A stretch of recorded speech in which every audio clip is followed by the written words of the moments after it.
माँ का लाडला। अरे बबलू बेटा, बड़ी ही मुश्किल से पाल पोस कर तुझे बड़ा किया है। तू जानता है, एक बार घर में दूध सिर्फ एक गिलास ही बचा था। फिर माँ, फिर क्या हुआ? बेटा, चाय पीने का मन था, लेकिन मैंने ना पूरा ग्लास का दूध तुझे पिला दिया।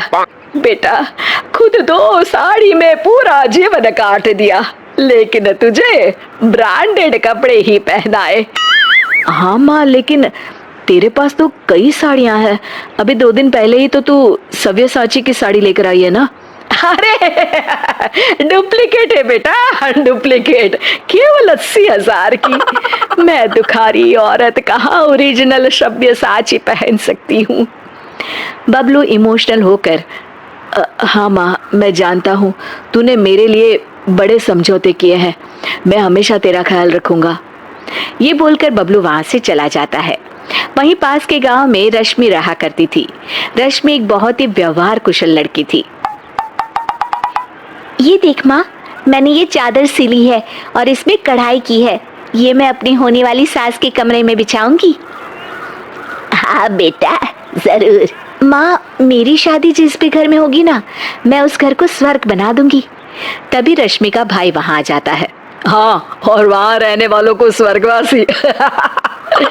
अरे चुप रह, सारा दिन काम काम काम। तुझे फिक्र भी है? तेरी बहन बड़ी हो गई है, उसके लिए कोई लड़का भी देख। अरे वही तो बताने आया हूँ माँ। भाई बबलू की बात माँ से करता है और फिर रश्मि की शादी बबलू से हो जाती है। रश्मि शादी के बाद, माँ जी, मैं आपके पैर में तेल लगा देती हूँ, सारा दिन आप थक जाती होंगी ना। ये बोलकर वो सास के पैर में तेल लगाती है।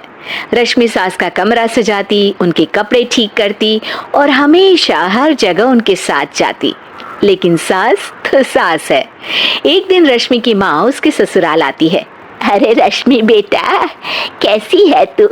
बहुत दिन हो गए तुझे देखा नहीं तो मिलने आ गई।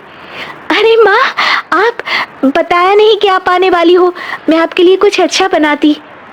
तभी वहां रश्मि की सास आ जाती है। अरे बेटी के घर का तो पानी भी नहीं पिया जाता रश्मि बहू। वो तो बहुत पुरानी बात है माँ जी। माँ तो इतनी दूर से आई हैं, कुछ खाएंगी नहीं तो कैसे होगा। अरे नहीं नहीं रश्मि, कोई बात नहीं, बस तुझसे मिलने और तुझे देखने का मन था सो चली आई। अच्छा, अब चलती हूँ। रश्मि को सास की बात का काफी बुरा लगता है, लेकिन वो कुछ नहीं कहती। अगले दिन, अरे बबलू, तेरी सास आई थी कल, बेटी के घर आई और वो भी खाली हाथ। मैंने तो खड़े पैर ही वापस करवा दिया। ठीक किया माँ, आप जो कहेंगी करेंगी वो कभी गलत हो ही नहीं सकता। रात में रश्मि बबलू के कमरे में आने का इंतजार करती है। आज तो मैं इनसे पूछ कर ही रहूंगी, ये क्या तरीका होता है। मेरी माँ इतनी दूर से आई और बिना कुछ खाए पिए चली गई। बबलू की माँ बबलू को कमरे के बाहर ही रोक लेती है।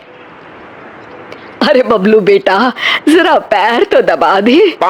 माँ, मैं थक गया हूँ, रात काफी है, कल दोपहर में रश्मि दबा देगी। हाँ हाँ, तेरे लिए तो रात हो गई।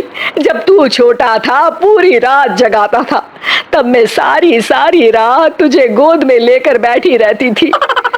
हाँ माँ, ये तो सिर्फ माँ ही कर सकती है। और फिर वो माँ के पास जाता है और उसके पैर दबाने लगता है। पैर दबाते दबाते उसे नींद आ जाती है और वो वहीं माँ के पास सो जाता है।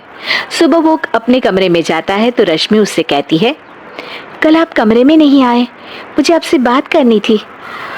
हाँ हाँ, करती रहो बात, लेकिन याद है ना आज मेरा ऑफिस भी है। देखिए, कल मेरी माँ आई और।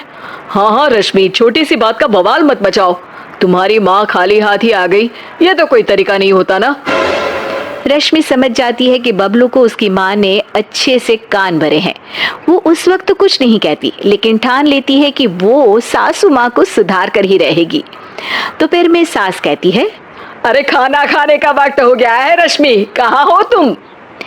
माँ जी, हमारे घर में रिवाज है कि जिस दिन ससुराल से बहू की माँ बिना खाए जाए, उसके अगले पूरे 1 हफ्ते ना खाना बनाता है ना कोई खाता है। ये बोलकर रश्मि वहां से चली जाती है। सास किसी तरह खाना बनाकर खाती है। अगले दिन, अरे रश्मि, मेरे पैर में दर्द है, जरा तेल तो लगा दे। अरे माँ जी, मेरे खुद के हाथ में दर्द है, मैं कैसे तेल लगा सकती हूँ, खुद ही परेशान हूँ। ये बोलकर वो फिर वहां से चली जाती है। सास परेशान होकर अपनी बेटी को बुलाती है कि वो रश्मि से बात करे। अगले दिन ननद कहती है, अरे भाभी, माँ की चाय का वक्त हो गया है, क्यों कोई उन्हें चाय नहीं देगा क्या? अरे आप ही दे दीजिए ना ननद जी, मैंने तो रोका नहीं कि किचन में ना जाए। ननद जाकर सारी बात बबलू को बताती है। अरे रश्मि, तुम्हें क्या हो गया है? क्या तुम भूल गई कि ससुराल में कैसे रहा जाता है?